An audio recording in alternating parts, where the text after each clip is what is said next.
Welcome back. The Galaxy announced that defender Rolf Felcher underwent successful surgery on his right shoulder and is expected to miss 4 months in recovery. The 27-year-old started all 7 games he played this season, but was injured during training last week. For more on Rolf, let's hear from head coach Ziggy Schmidt. Rolf's injury is, I think 4 months is the back end of the timeline. 3 months is the optimistic timeline. So he can be back in 3 to 4 months. The one thing with his injury is that once he's able to move freely, when he's out of the sling, it's not like once he's cleared by the doctors, he's going to need another 4 weeks to get fit.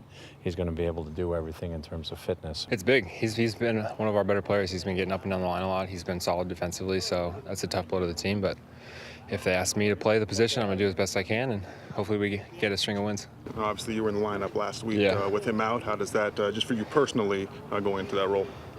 Just got to get used to it. Played left back, left center back my whole career, and so just kind of get used to using the right foot again and just being used to opening up on the right side, just different stuff like that. We're super happy that everything well. It was sad to see him fall, in training. Definitely in a right back position. We don't have many options, but thankfully he's okay, and hopefully we get him back as soon as possible. Joining me now, senior editor of LAGalaxy.com, Adam Serrano. From Galaxy Insider to senior editor. Tell us about the new gig. Yeah, I'm going to be having more of an editorial and content role with LAGalaxy.com. I mean, I'm still going to be here sitting alongside you, still going to be providing great coverage of the LA Galaxy online, on TV, on social media, so you haven't got rid of me yet. The maturation of Adam Serrano. What do the Galaxy do to replace Rolf? You know what? I think you saw it right there. Dave Romney, I think, had a very solid game against New York. He's been playing that position his entire life, and he's been able to kind of get up and down. Rolf has been very active in his 7 games he's played with the team. He started to really mesh with this group, but I think that Dave Romney can do the job. I think that he's not someone that Ziggy Schmidt really has to worry about. He's a solid player, and I think he can handle it. Has right back been a cursed position for the Galaxy? Sure seems like that. I mean, it really seems like that since Robbie Rogers. I mean, you really haven't had one person kind of lock that all down, and I think that you're really starting to see, that it's a difficult position to play. That outside back position, whether it's left back or right back, is always difficult to kind of lock down because you got to find somebody who's the perfect balance of attacker and defender. And I think that, the Galaxy are just trying to find that out right now. Galaxy played a lot in the 4-3-3 formation. Do you think we'll see that in the future?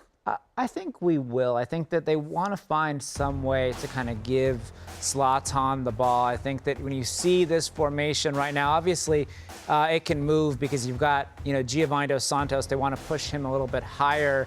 Perry Kitchen, Sebastian Lletget a little bit deeper.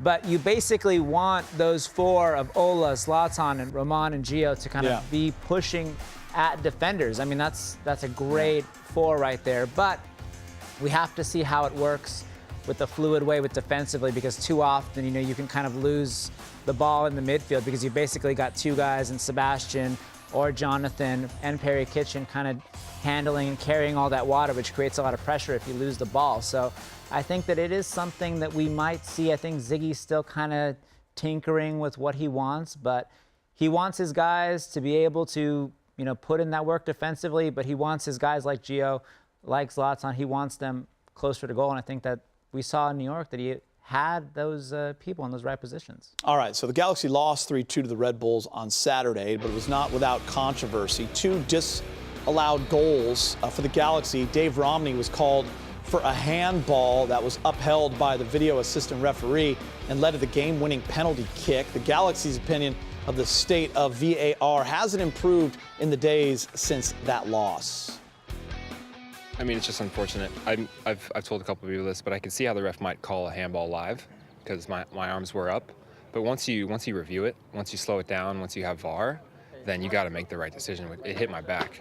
And then if they say it's too blurry or something, then if we're going to use VAR, if we're going to do all this stuff, we might as well do it right. And we should have high-speed cameras just in each box at least, or just looking at each box. Like they have it in NFL or every single league where they do review plays, they have a high-speed camera that can slow it down and see what actually happened. Because if they slowed that down and had a clear picture of it, it was clear as day that it hit my back. Yeah, so It's just unfortunate. Hopefully they institute those cameras soon or something like that. You know, I don't like to blame it on that. I don't want to use it as an excuse, but I mean, that was devastating. I mean, to see those mistakes the officials made. You know, it was, you know, they have the VAR and then they have all the backup that you would imagine they need, and to still get it wrong, you know, it's mind-blowing.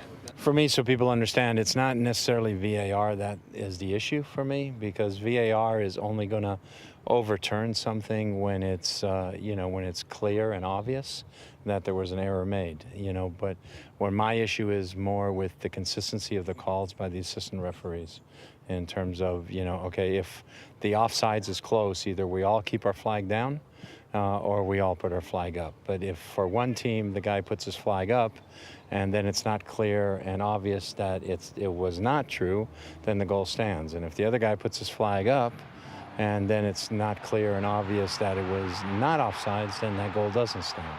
So that inconsistency then creates an inconsistency in the games. VAR is a person too, by the way. Video assistant referee. From what you okay. saw from the VAR over the weekend, do you think they got the handball call correct? 100% no. That is, I mean, as you can see, when you really kind of slow it down, it gets very blurry. And, you know, credit to Dave Romney for saying, you know, his hands are up. But, I mean, when you see it right there, you can clearly see it's hitting him in the back. That is the kind of clear evidence, as Ziggy Schmidt referenced, that should be overturned. I mean, it's kind of asinine that we can have these tools and consistently have them wrong.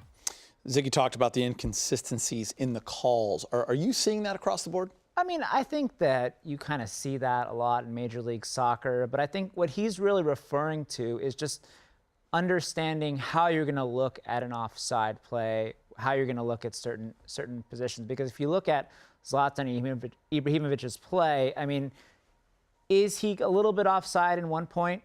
Maybe you can make that call. But I think that, you know, as you say in baseball, the tie goes to the runner, and you have to give the attacker that advantage. So if you're going to penalize an attacker, you're automatically, I think, going to call something back because it's not clear and indisputable. But you can do so the other way, I think, if you just leave your flag. Yeah. Like MLB, Yeah. NBA, NFL, they've all had to retool their video replay. Do you think things will change with VAR? Do you think it's working? I think I would not say it's working just yet, but I think we are in the infancy of this process, and soccer as a game is a little bit reluctant to add this sort of instant replay like we see in the NFL, like we see in the NBA. They don't want that slowdown. So it's going to take some time, I think, and you know, we're not at a finished process yet at all. Really like you to focus in on this one. Check out this tweet from Bleacher Report football, the hairstyles that shaped the football world. Happy birthday, David Beckham. Can you believe he is 43 years old and still as handsome as ever? Serrano, you also have had your own style changes throughout our time, and we're going to go through those. There's you in 2012, just a kid.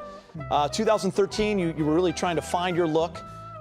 Struggled a little bit there, but now you found it. 2014, you came into your own, and man, are you getting cocky here. Look at this in 2017. Now you're feeling it. In 2018, you're letting it flow, man. I mean, you are like, you don't care what the boss says, right? Like, I'm going to wear whatever I want, and my hair's going to look like I want because you guys need me. I mean, I'm just trying things. Yeah, just trying I like to, it. You know, see where we can go with this. You know, I love your style, but I'm just trying my own thing. You know, hey, I love it, some man. Prince. Don't change for anybody. Oh, you know, do your thing. Yeah. Yeah, there it is, side by side. 2012. Didn't know how to talk on TV. 2013. 2013, you're excited to be there, though. Look at you. That says, hey, guys, I'm here. 2014's like, dude, yeah, you know. I kind of think that's the Where's worst Miami? one. Yeah, all the way to 2017 where you're just kind of a baller. Yeah, you know, I mean, now it's a little bit free. Oh, I mean, yeah. Free thinker. Free thinker. I don't know if I want to go to the man bun yet, though. Soccer needs you. They do. It's great. Love it. All right, hey, great work, senior editor. Coming up on Access Sportsnet, we'll hear from rookie Kyle Kuzma on his first season and his unique relationship with fellow rookie Lonzo Ball. Plus, a lot of speculation on the destination of Kawhi Leonard this summer. What are the odds he ends up in the purple and gold? We'll reveal ahead.